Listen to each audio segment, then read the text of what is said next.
성령님께서 우리의 연약함을 도우신다라는 제목으로 우리가 금요 성령 집회 때마다 함께 살펴보고 있습니다. 오늘은 성령님께서 하시는 말씀을 우리가 믿으라라는 제목으로 우리에게 도전하시는 성령님의 음성 앞에 우리 같이 귀 기울이게 되고 싶습니다. 우리가 어떤 일을 앞에 하게 될 때 그 일에 대해서 판단하는 것은 사람들마다 다르다고 생각이 듭니다.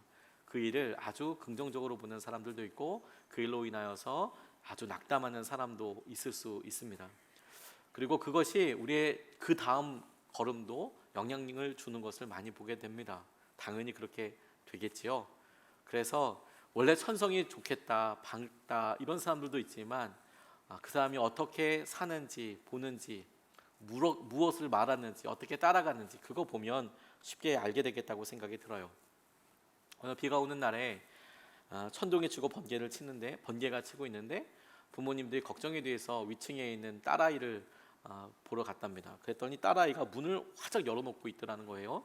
그리고 창문까지 활짝 열어놓고 막 창문을 보고 있더라는 거죠. 애가 천둥이 치고 번개가 치니까 무서워서 그런가 보다 이렇게 생각이 들어서 그래서 가까이 다가보니까 뭐라 서리를 지르고 있는데 가만히 들어보니까 아이가 이렇게 이야기하더래요. 하나님 저 예쁘게 사진 찍어주세요. 이렇게 쾅 이렇게 치니까 후레쉬가 번쩍번쩍 하잖아요. 그러니까 그게 사진 찍어주는 거라고 생각을 한 거예요. 아빠가 사진 찍어줄 때 후레쉬 터주고 하니까 하나님께서 지금 나 사진 찍어주고 계시는 거구나. 그래서 예쁘게 찍어주세요. 그리고 창문 열어놓고 바깥에다가 V자를 그리고 이렇게 있더라는 거죠. 사실 저는 무서울 때도 있던데요. 우리가 어떤 일을 두려워할 만한 상황들이 있어도 그 일에 반응하는 것이 다 똑같지 않습니다. 그리고 그것이 우리가 바라보고 있는 현실이 상황이 해석하는 것이 우리가 어떤 믿음을 가지고 있는지 어떤 영적인 상태인지를 잘 보여주는 계기가 돼요. 그게 저는 오늘 본문 말씀에서 함께 우리가 발견된다고 생각이 듭니다.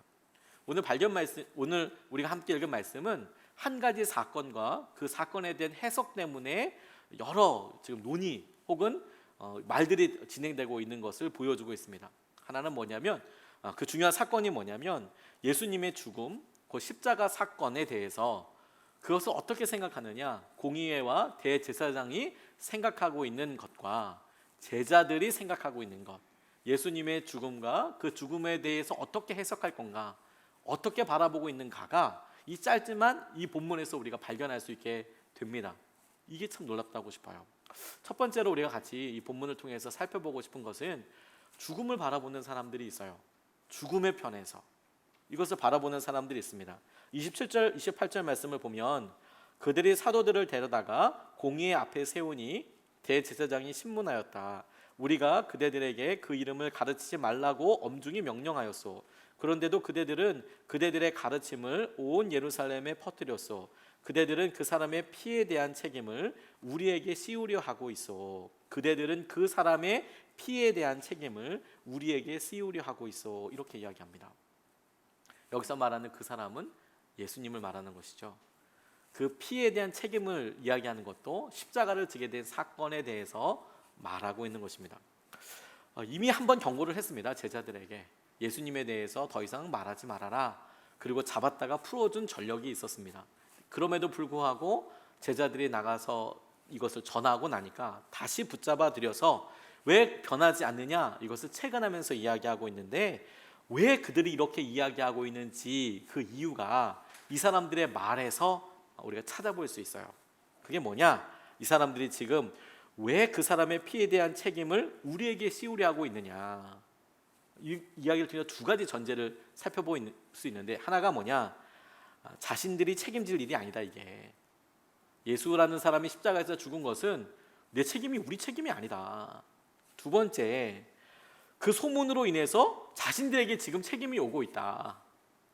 이런 두 가지 전제를 발견할 수 있어요. 왜 그 피의 책임을 우리에게 돌리려고 하냐라고 대제사장이 제자들에게 말할 때 너희들이 그렇게 전달하고 그렇게 말하니까 소문을 퍼뜨리니까 왜 그 일을 통해서 그렇게 일을 하여서 왜 이 책임이 우리에게 오게 하는가 이렇게 질문하고 있는 것 사실을 통해서 이 사람들은 이거 책임지기 싫구나, 책임이 없다고 생각하는구나 와 함께 너희들이 그렇게 얘기해서 이게 우리에게 책임지는 것처럼 책임져야 하는 것처럼 몰아주고 있는 것에 대해서 내가 불편하다 이렇게 이야기하고 있는 거죠.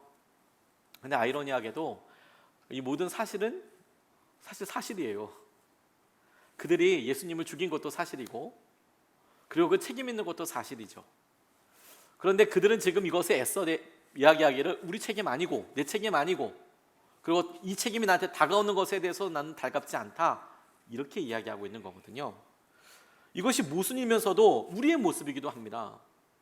이것이 율법과 죄에 대해서 살고 있어서 왜 예수의 죽음, 그의 망함, 그냥 십자가에서 죽은 것, 그것을 보고 그 책임을 묻고 그 책임이 누구의 것이냐, 그 죽음에 대해서 계속 바라보고 묵상하는 사람들에게 끊임없이 그 책임을 회피하려고 하고, 죄에 대해서 부인하려고 하고, 그 부인된 것에 대해서 여전히 자기는 모르는 일이라고 모르쇠를 하려고 해요. 그런 행동이 우리의 일상의 모습에서 죄를 마주하고 있는 우리의 모습과도 너무 똑같이 맞닿아 있습니다. 그것이 굉장히 중요하겠다고 싶어요. 달란트 비유가 생각났습니다. 여러분도 다 아시다시피 5달란트, 2달란트, 1달란트를 각각 주인이 종들에게 나눠주고 갔습니다. 나눠주고 가면서, 그런데 뭐라고 이야기했는지 성경에는 완전히 생략되어 있어요. 무슨 말이냐면 나누어주고 떠났다라고 이렇게 나와 있고, 주목해 보게 된 것이 뭐냐면 너희들 이것을 얼마만큼 남겨라 이렇게 이야기하진 않았어요. 5달란트, 2달란트, 1달란트를 나눠준 것까지는 나와 있는데 이것 가지고 장사를 해라 이렇게 이야기한 것도 아니고, 그들의 재능대로 나누어주고 먼 길을 떠났다라고만 나와 있는 거죠.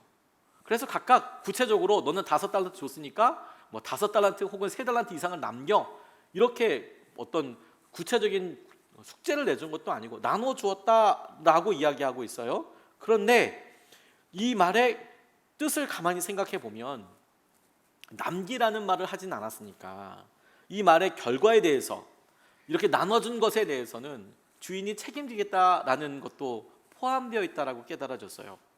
남겨주고 나눠주고 너희들에게 이것을 맡기고 내가 간다. 하지만 이것에 대해서 너희들이 팔아서 뭘 어떻게 하든지 간에 나는 일단 너희들에게 나눠주고 가는 거야. 그러니 그 결과에 대해서는 내가 책임질 거야. 저는 이런 의미로 읽혀지게 되는 때가 있었어요. 그런데 여러분, 이런 똑같이 5달란트, 2달란트, 1달란트를 받은 사람들이 각각 반응하는 것이 달랐어요. 5달란트 받은 사람은 주인이 나를 그만큼 믿어주니까 아마 훨씬 더 제일 열심히 했나 봅니다. 5달란트를 더 남기게 되고, 2달란트 남겼던 사람도 열심히 일해서 역시 2달란트를 남기게 되고, 그리고 1달란트 남긴 사람이 문제인데 이 1달란트 받은 사람은 갑자기 주인은 완고한 사람이라고 생각이 들고 자기에게 받은 이 달란트를 그냥 땅에다가 묻어놓는 일이 있었죠. 그들에게 할 일을 주셨다는 것 자체가 은혜인데요, 그냥 살도록 하신 것도 아니고 사명을 주셨습니다. 그런데 선택이 달랐어요. 내게 주어진 이 일을, 이 기회를 내가 주님을 향해서 반응할 수 있는 기회로 받아들일 것인가, 아니면 이것을 내가 뭔가 잘못하든지 내가 그걸 책임을 져야 하는지, 내가 할 수 있는 여러 일들 중에서 제일 나빠질 수 있는 가장 나쁜 상황을 찍어놓고 내가 그렇게 되는 것은 아닌지 라고 생각을 하고 그 행동을 회피하게 되는 일이 있는 거죠.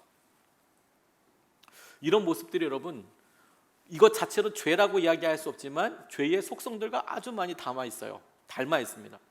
내가 이것과 직면하기 싫어하고 그것을 책임을 회피하려고 하고, 그래서 예수님의 십자가를 앞에 두고도 이건 나한테 별로 내 책임 아니다, 이거는 이렇게 얘기해서 나한테 오는 게 나는 부담된다, 이렇게 이야기하는 것을 주목해 볼 필요가 있겠습니다. 이것을 통해서 우리가 율법과 죄와 관련된 여러 일들에 대해서 살펴보게 돼요.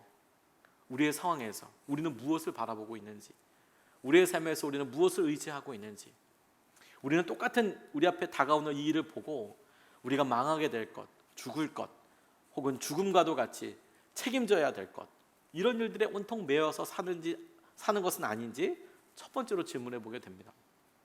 근데 반면에 이것과는 전혀 다른 시선 한 가지가 또 있어요. 제자들에게서 발견될 수 있는 시선입니다. 생명을 바라보는 사람들이 있어요. 하나님을 바라보는 사람들이 있습니다.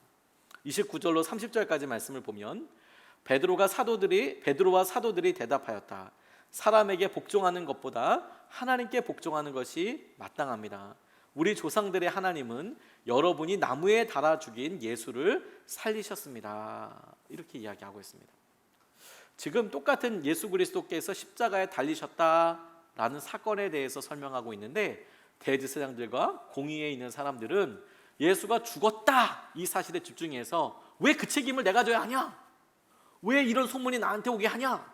이렇게 이야기하고 있지만, 똑같이 예수님께서 돌아가셨다라고 이야기하는 제자들은 뭐라고 이야기하고 있냐면, 그런데 그들이 그 예수님께서 살아나셨다, 죽으셨는데 살아나셨다, 여기에 대해서 집중하고 있는 거예요.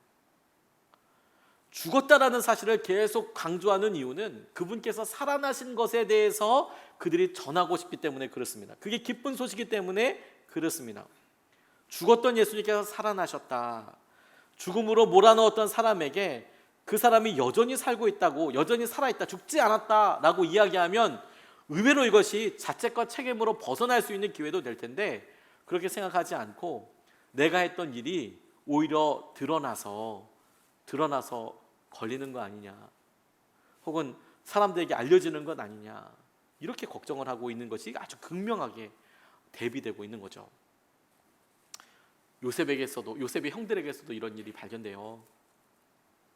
꿈을 꾸고 부모님에게 또 형들에게 이야기했던 요셉이 엄청 미움 당했습니다. 그러다가 아버지의 심부름으로 도단까지 가게 됐을 때 형들이 서로 모의를 해서 죽이자라고 생각을 합니다. 그렇게 구덩이에 가뒀다가 지나가는 상인들에게 팔아서 애굽으로 종살이를 가게 됩니다. 아주 무주막지한 그런 고생을 하면서 살았습니다. 그렇게 보내다가 그가 또 하나님의 도우심과 형통케 하심으로 이집트의 애굽의 국무총리가 되는 일까지, 총리 대신이 되는 일까지 됩니다. 그리고 그에게 꿈으로 해석했던 것대로 풍년이 왔고, 그리고 다시 흉년으로 이어지게 되었습니다. 흉년이 이어지게 되었을 때 형들이 곡식을 구하기 위해서 애굽으로 내려왔어요. 이집트로 내려왔습니다. 형들은 아직 요셉인지 몰랐습니다. 그렇게 이야기를 주고받다가 나중에는 2번이나 시험한 다음에 그 형들에게 내가 요셉이라고 이야기하는 장면이 나와요. 그런데 여러분, 요셉의 형들이 화들짝 놀라요. 왜? 죽었던 사람이 살아있는 거잖아요. 죽었다고 생각하는 사람이 살아있는 거지 않습니까? 그랬더니 너무 힘들어하는 거예요. 자기가 죽었다고 생각하는 사람이 살아있으면 그러면 좋은 일이네, 안 죽었네, 어떻게 살았대, 이렇게 생각되어지는 게 아니라 살아있네, 그러면 내 죄가 다 드러나겠네, 이렇게 생각하게 된다는 거죠. 생명을 바라보는 사람, 똑같이 생명을 바라보는 사람들 있는데 죄 가운데 있는 사람은 여전히 죄에 대해서 보게 돼요. 그래서 요셉이 이렇게 이야기합니다. 창세기 45장 7절 말씀에 보면, 하나님이 나를 형님들보다 앞서서 보내신 것은 하나님이 크나큰 구원을 베푸셔서 형님들의 목숨을 지켜주시려는 것이고, 또 형님들의 자손을 이 세상에 살아남게 하시려는 것입니다. 이렇게 이야기하고 있어요. 하나님께서 형님들의 목숨을 지켜주시려는 것이다. 크나큰 구원을 베푸셔서 형님들의 자손을 이 세상에 살아남게 하시려고 내게 이런 일을 하신 것이다. 요셉이 지금 뭘 보고 있습니까? 하나님을 바라볼 뿐만 아니라 하나님께서 우리들에게 살 수 있는 길을 열어주셨다, 이것을 미리 주셨다라는 것에 대해서 요셉이 주목하고 있어요.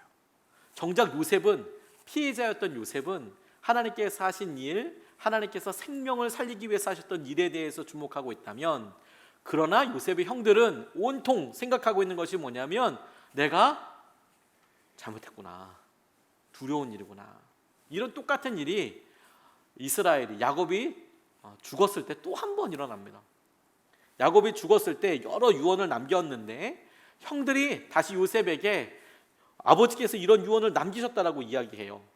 창세기 50장 15절로 21절까지 말씀에 나오는 내용을 보면 이런 얘기예요. 아버지를 열고 나서 형들이 혹시나 자기들 미워해서 억울함을 이제 안 갚으면 어떻게 되느냐, 이런 생각이 들어서 전가를 보냈다는 겁니다. 아버지께서 돌아가시기 전에 남기신 유언이 있는데 아우님에게 전하라고 하시면서 너희 형들이 너에게 몹쓸 짓을 저질렀지만 이제 이 아버지는 내가 형들의 허물과 죄를 용서해 주기를 바란다 라고 말했다라고 전했어요. 형들이 아버지 돌아가시자마자 요셉에게 아버지가 이런 이야기 남겼다라고 이야기를 합니다. 그 얘기를 듣고 요셉이 울어요. 그 얘기를 듣고 요셉이 울어요. 그리고 이야기하면 두려워하지 말라고. 내가 하나님을 대신할 수 있겠느냐고. 형님들이 나를 해치려고 했지만 하나님은 오히려 그것을 선하게 바꾸셔서 오늘과 같이 수많은 사람의 생명을 구원하셨다라고 대답을 해요. 제자들과 대제사장들, 공의회 사람들이 같이 모여서요, 예수님께서 돌아가셨습니다. 똑같은 상황을 보고 있어요. 그런데 대제사장과 그리고 여러 공의회 사람들은 예수님이 죽으셨잖아, 그 책임이 누구에게 있어, 내 책임 아니야, 여기에 대해서 계속 발뺌을 하고 이야기하는가 반해서 제자들은, 사도들은, 하지만 그가 죽으셔서 다시 생명을 살리셨어, 그 생명을 살리신 이유는 많은 사람들을 살리기 위한 하나님의 능력이야, 은혜야 라고 완전히 다른 시선을 보고 있는 거죠. 이건 우리에게도 굉장히 중요한 일을 보게 합니다. 형들은 계속해서 죽음을 바라보지만 요셉은, 제자들은 생명을 바라봐요. 주님을 바라봐요. 그리고 여러분, 우리가 어떤 상황에서 우리가 끝없이 망하는 길, 우리가 책임을 지려고 하는 책임 회피와 우리가 도망치려고 하는 일, 그렇게 살아가는 길이 있을 수 있죠. 반면에 주님께서 이를 통하여 우리를 살리실 일, 우리에게 행하고 계신 놀라운 생명의 길, 그 두 가지 길에서 우리가 무엇을 의지하고 붙잡는 것이 주님께서 원하시는 믿음의 길인지를 극명하게 보여주는 거죠. 퀸시 시몬스라는 여자아이가 있었답니다. 아주 어린 여자아이였습니다. 6살이었답니다. 호주 소녀였는데요, 스포츠 다큐에 등장했대요. 서핑 영재였답니다. 서핑 있지 않습니까? 파도를 타는 6살짜리 여자애가 서핑을 탄다고 생각해 보세요. 얼마나 이뻤을까요? 얼마나 이뻤을까요? 그런데 처음으로 얘한테 서핑을 가르치는데 아이가 2번 만에 파도를 타며 보드를 설 수 있대요. 저는 한 번도 타보지 못해서 그게 얼마나 대단한지 모르겠지만 얼핏 생각해 봐도 저는 중심도 제대로 못 잡을 것 같은데 2번 만에 그 보드 위에 설 수 있었대요. 그리고 엄청나게 잘 타게 됐다는 거예요. 균형 감각이랑 운동신경이 정말 타고났다, 천재다 이렇게 할 만큼 아이가 너무 서핑을 잘 타더랍니다. 그리고 다른 서퍼들, 어른 서퍼들도 하지 못하는 일들도 막 금방금방 해내더라는 거예요. 그런데 이 아이에게는 아주 결정적인 핸디캡이 있었어요. 그게 뭐냐? 선천성 부신 증식증이라고 합니다. 희귀한 질병을 타고났는데 그게 뭐냐? 몸에 코르티솔이라는 게 나오지 않기 때문에 작은 상처도 회복이 되지 않는데요. 그래서 조그만 상처가 나도 이게 피가 멈추지 않고 몸이 잘못되기 때문에 죽을 수도 있는 그런 병을 가지고 있었다는 겁니다. 그러니까 이 아이가 아슬아슬하게 병원에 실려간 적도 여러 번 있었대요. 바다에서 돌 많지 않습니까? 그리고 이 파도가 엄청 쾅쾅 치는데 거기에 아이가 그냥 파도만 잘 탈 수 있지만 어디에 휩쓸려 갈지, 어떻게 부딪힐지, 심지어 그 서퍼들 사이에서도 부딪힐 수 있잖아요. 그러면 애가 뭔가 잘못되면 그야말로 큰일 날 수가 있는 거예요. 노심초사하게 바라보죠. 그런데도 아이가 너무 좋아하는 거예요. 서핑을 너무너무 좋아하고 순수한 기쁨으로 이렇게 있고, 그러니까 그 아이를 보면서 가만히 생각하게 되는 거죠. 내가 이 일을 하면 죽을 수도 있어. 아니야, 난 이 일이 너무 재밌어. 나는 이 일이 너무 행복해. 똑같은 일을 하는데요, 난 이걸 죽을 수도 있어. 이걸로 목숨 걸어야 돼? 이렇게 하는 생각과, 아니야, 이 일 때문에 난 정말 행복해. 나는 이 일이 정말 좋아. 이 아이 같은 경우에는 끝까지 자기가 정말 행복하고 재밌어하는 이 서핑을 계속 탔다는 거예요. 믿음은 일종의 선택입니다. 우리가 어떤 선택을 하는지, 우리가 무엇을 바라보는지, 우리의 삶에도 끊임없이 똑같은 문제를 해석하도록 결정을 해요. 아니, 우리 머릿속에서 끊임없이 서로 왔다 갔다 생각을 합니다. 이걸 어떻게 해석할 건가? 이것은 내가 죽는 길이야, 내가 망하는 길이야. 와, 이런 상황이면, 이런 환경이면 나는 엎어질 수밖에 없고 쓰러질 수밖에 없고 넘어질 수밖에 없어. 이 일에 대해서 책임을 내가 다 져야 돼. 마치 조그만 일도 전부 다 내 책임이야. 이렇게 생각하고 해석할 수도 있는 반면, 거꾸로 아니야, 이건 주님 앞에 드릴 수 있는 기회야. 주님께서 이것을 나를 통해서 놀랍게 인도하여 주실 거야. 이렇게 생각할 수도 있더라고요. 생명을 바라보는 사람들은 하나님이 하신 일, 곧 죽었던 예수님을 다시 살리신 능력에 주목하고 있어요. 다시 살리신 능력, 하나님의 그 능력. 이것이 오늘 우리가 하고자 하는 믿음의 결단이에요. 주님께서 우리에게 드러내기 원하시는 믿음의 능력. 남이섬에 강우현이라는 분이 계시답니다. 그 남이섬을 대표하시는 분이시래요. 폐허로 쓰러져가는 남이섬을 세계적인 관광지로 만든 분인데, 그분이 이렇게 이야기했대요. 그분이 왜 그렇게 할 수 있었을까? 왜 이렇게 남이섬을 엄청 관광지로 잘 만들 수 있었나? 그분의 타고난 낙천성 때문이래요. 이 사람 좌우명이 뭐냐면 좌로 가나 우로 가나 운명이다. 그냥 딛고 넘어가라. 이거래요. 좌로 가나 우로 가나 운명이다. 그냥 딛고 넘어가라. 그래서 진짜 낙천적이랍니다. 관광객들이 폭우가 막 쏟아지면 혹은 폭설이 내리면 남이섬으로 전화를 한대요. 비가 이렇게 오는데 어떻게 해요? 그랬더니 오늘 폭우가 내리는데 가도 돼요? 그러면 이 남이섬 사장님은 그렇게 얘기한다는 거예요. 남이섬은 오늘이 제일 좋습니다. 남이섬은 오늘이 짱입니다. 왔답니다. 폭우를 맞으면서 걸어보세요. 없던 사랑도 생깁니다. 막 이렇게 얘기한다는 거예요. 폭설이 내리면 이렇게 답한대요. 오늘이 제일 좋습니다. 눈 속을 뒹굴어 보세요. 동심으로 돌아갈 겁니다. 그렇게 얘기한다는 거예요.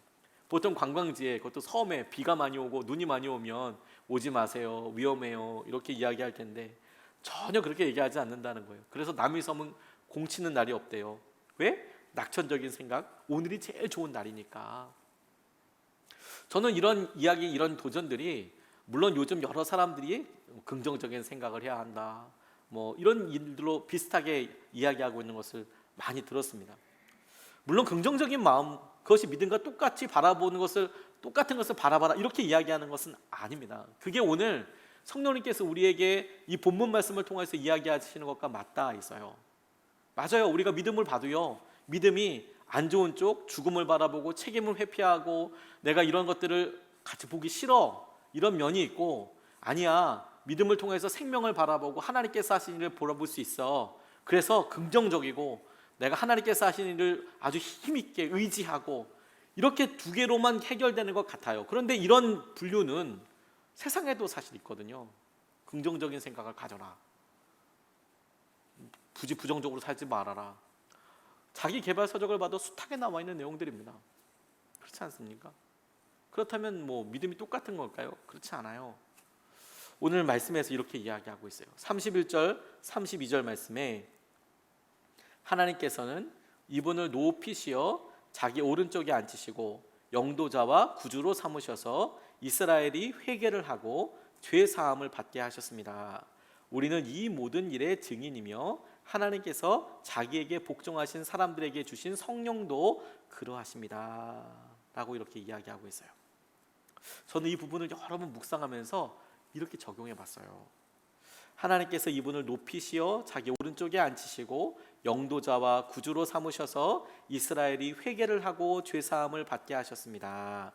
우리는 이 모든 일의 증인이며 하나님께서 자기에게 복종하신 사람들에게 주신 성령도 그러하십니다. 라는 말을 다시 한번 곰곰이 생각해서 짧게 이야기하면, 쉽게 표현하면, 저의 표현으로 이야기해보면 이렇게 된다고 생각이 들었어요. 첫 번째, 성령님께서 죽음을 통과하여 생명에 이르신 주님을 전하세요. 이분을 높이셔서 죄사함을, 회개를 하고 죄사함을 받게 하려고 하셨다. 이 일에 반드시 필요한 것이 회개이고 죄사함을 받는 것인데, 그런데 이렇게 하신 것에 대해서 제자들도 증인이고, 왜? 주님께서 부활하시고 주님께서 전하셨던 말씀을 들었고, 그래서 함께 식사하던 것들을 함께 보았기 때문에 증인이고, 동시에 성령님도 이것의 증인이다. 주님의 순종하는 사람들에게 주는 성령님도 이와 똑같은 이야기를 우리에게 행하신다. 증인이라는 말을 통해서 성령님께서 우리에게 끊임없이 그렇게 증언하고 계신다. 성령님께서 당신을 만나고 붙잡는 사람에게 예수님께서 십자가에서 죽으심으로 우리에게 어떤 일이 있었는지를 성령님께서 끊임없이 생각나게 하시고, 성령님께서 그 일의 증인이 되어주신다라고 이야기를 하는 거예요. 어둠이, 어려움이 내가 이것을 선택할 것이냐, 긍정적으로 믿음의 밝은 면을 바라볼 것이냐, 이런 수준이 아니라 성령님께서 우리에게 끊임없이 이야기하시는 것은 뭐냐면, 성령님께서 우리에게 증인이 되어주셔서 끊임없이 하시는 것은 뭐냐면, 예수님께서 죽음을 통과하셔서 생명으로 이르셨다라는 거예요. 어느 블로거가 이렇게 글을 썼는데요. 이상화 선수가 스케이트 선수 아시죠? 인터뷰를 하는데 2018년 평창 올림픽 대회, 이것 때문에 스포츠에 관심을 많이 받고 있을 때에 스피드 스케이팅에서 한국의 위상을 막 높였던 이상화 선수 있지 않습니까? 인터뷰를 하는데 뜬금없이 이런 이야기를 물어봤대요. 막 책임감과, 스케이팅 선수여서 더군다나 우리나라에서 하니까 얼마나 부담됐겠어요. 그다음 또 은퇴 경기이기도 한데요. 차라리 외국에서 할 때는 그래도 좀 나은데 한국에서 하니까 홈그라운드인데 실력이 안 나오면 얼마나 난감합니까? 힘들어서 그렇게 보고 있는데, 이 부담감에 대해 한참 이야기하면서 말미에 기자가 말을 던졌대요. 물어봤대요. 이상화 선수, 국가대표는 뭡니까? 이렇게 물어봤대요.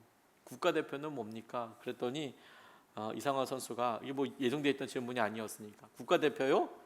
뭐 그냥 죽는 거예요. 이렇게 대답을 하더래요. 뭐 그냥 죽는 거예요.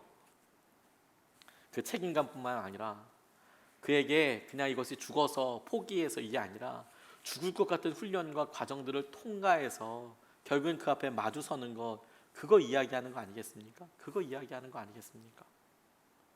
주님이 우리에게 그래, 나쁜 점을 보고 긍정적인 면을 선택해, 이렇게 단순하게 이야기하시는 것이 아니라, 너희가 어느 편에 있든지, 힘들고 어려운 상황에 있어도, 혹은 우리가 믿음의 편에 있어도 우리 가운데 죽음을 생명으로 바꿔주시는 성령님의 능력과 은혜 가운데 의지해라. 죽음을 통과하시는 주님의 은혜를 붙잡아라.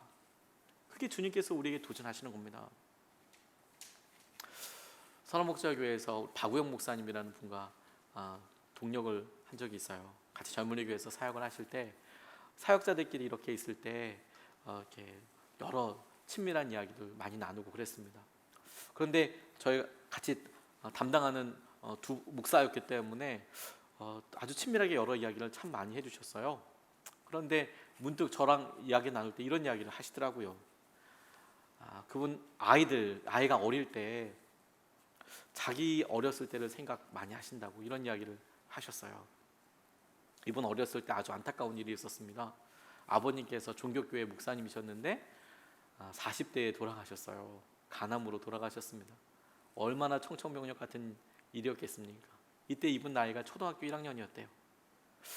뭘 알까요? 초등학교 1학년이면 뭘 좀 알까요? 중학생인 저희 아이들 봐도 가끔 얘들이 뭘 알까 이런 생각이 들 정도인데, 초등학교 1학년 아이가, 남자아이가 뭘 알까요? 그런데 어느 날 이렇게 보니까 이 목사님의 아들이 초등학교 1학년이 된 거예요.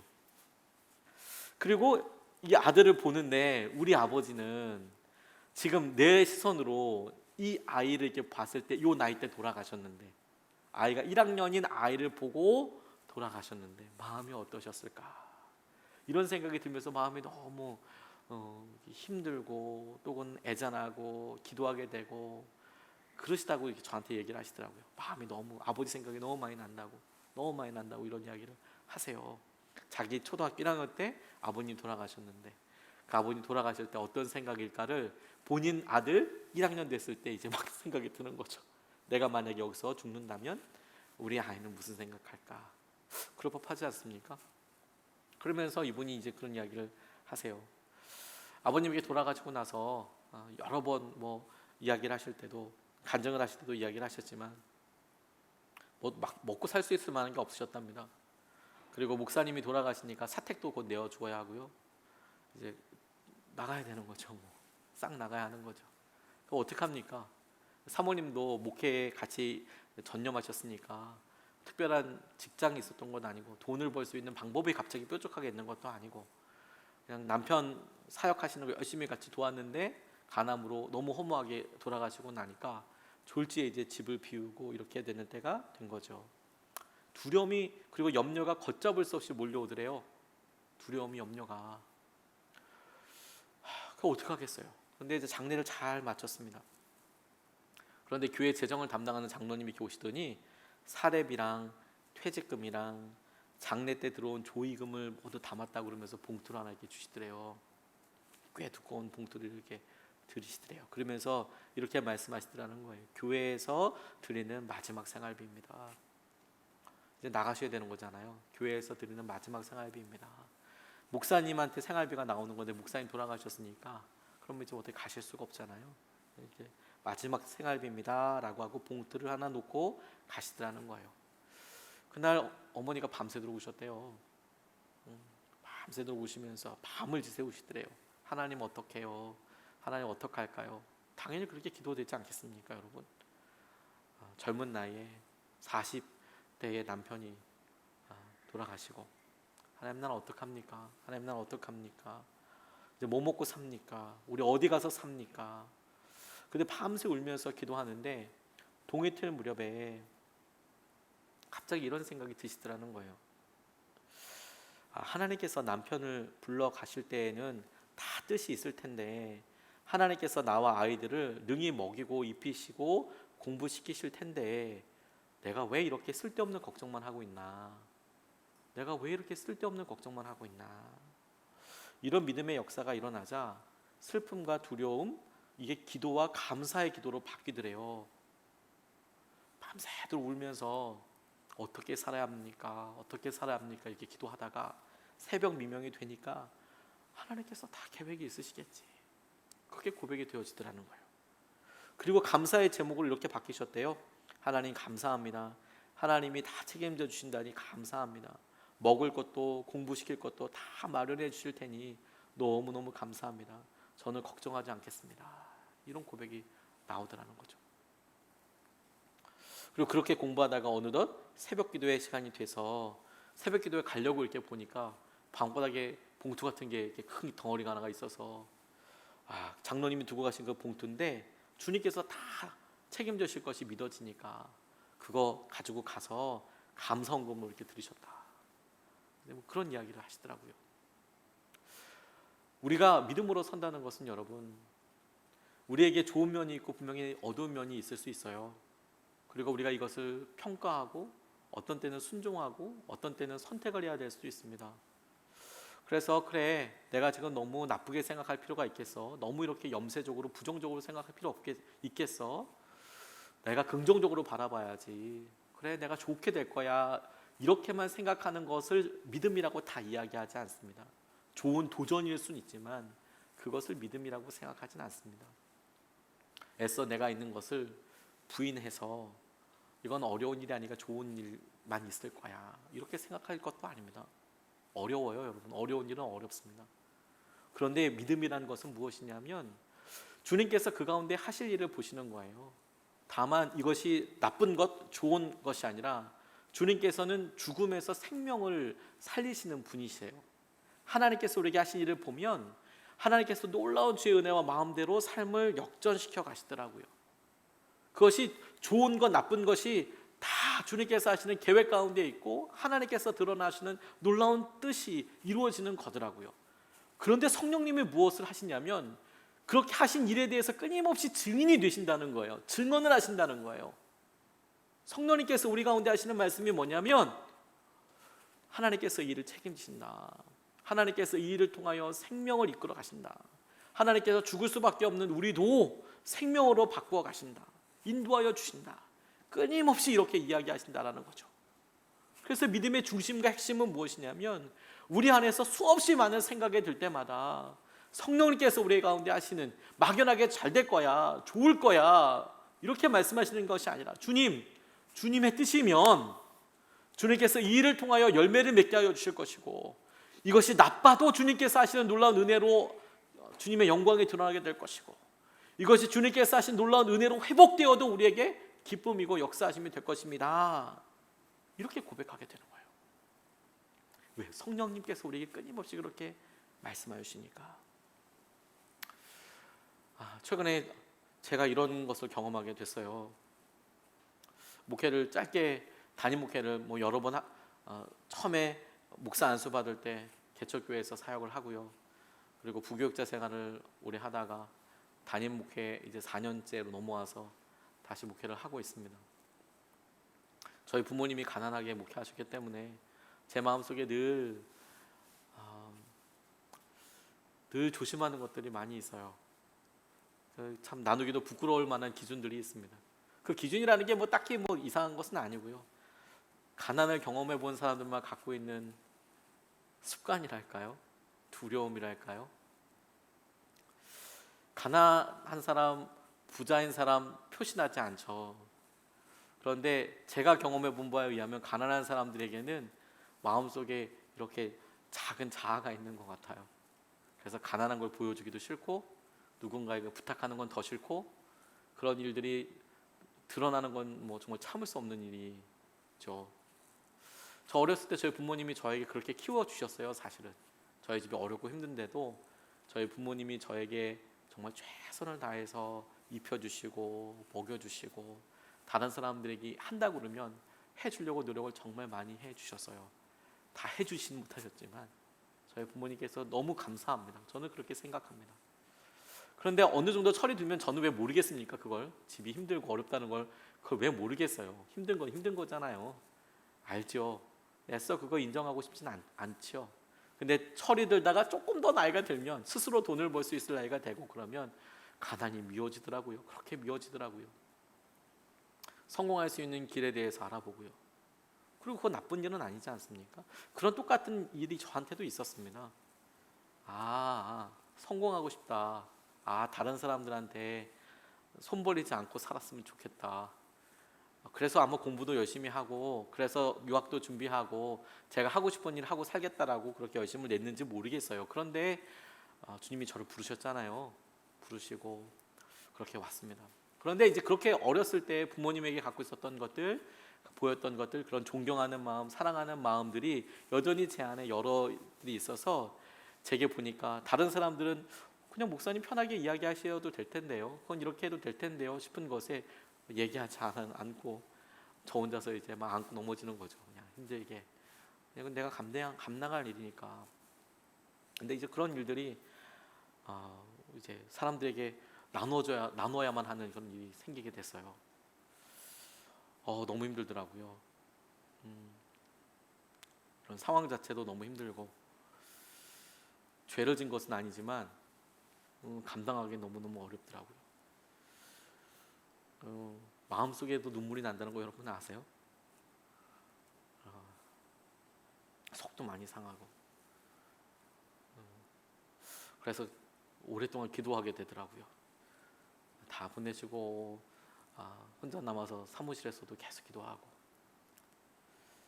어떻게 되나 새벽에 나와서 이렇게 기도하게 되더라고요. 어떡할까요, 주님? 어떡할까요? 근데 주님께서 그렇게 망연자실해서 기도하고 있는데 제게 진짜 너무 심플하게 이렇게 응답해 주셨어요. 그리고 그것이 저와 여러분들에게 오늘 주님께서 믿음으로 도전하시는 성령의 음성이라고 생각합니다. 그래서 나누고 싶습니다. 주님이 제게 이런 말씀을 주셨어요. 이렇게 말씀하셨습니다. 너 살리려고 그래. 너 살리려고 그래.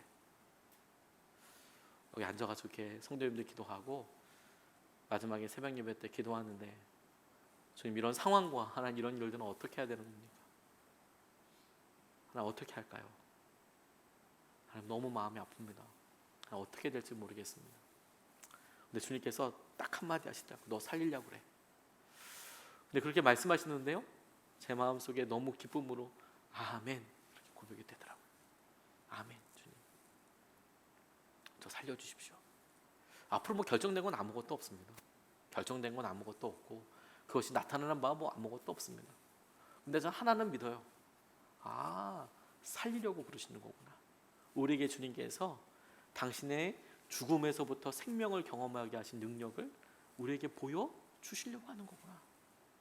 그리고 그걸 믿는 게 믿음이라고 저 스스로도 의지하게 됐어요. 그렇군요, 주님.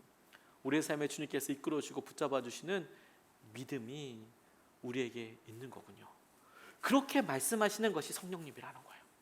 끊임없이 우리에게 죽음으로 끝나지 않아. 우리의 삶은 예수님을 붙잡고 의지하여 통과하여서 우리의 생명은 주님이 예비하신 생명으로 나아가게 될 거예요. 성령님 우리에게 끊임없이 그렇게 말씀하세요. 포기하지 않고 그렇게 말씀하십니다. 그러니까 그 성령님의 음성에 귀 기울이는 게 믿음이에요. 그러니까 그 성령님께 의지하고 나아가는 것이 주님께서 우리를 살리는 방법이라고 저는 믿고 같이 기도하고 싶어요. 성령님께서 우리의 모든 삶을 알고 가시고 책임져 주십니다. 그렇게 기도하고 나니까 저희도 성도님들 생각이 더 많이 났어요. 요즘 여러 자영업을 하시고 또 직장에서도 너무 녹록지 않으시죠? 기도 제목들을 이렇게 듣고 하면서 갑작스럽게 뭐 회사도 어려워지니까 그 회사에서의 거취와 진로도 걱정이 되고, 자녀들 여러 일이나 또 코로나19 바이러스로 해서 건강도 그렇고, 또 부모님이 갑자기 아프시기도 하고, 목돈이 들어가야 될 일도 있고, 자녀들이 어떻게 되고, 이사도 고민하셔야 되고, 그런 일들 다 있더라고요. 그렇죠?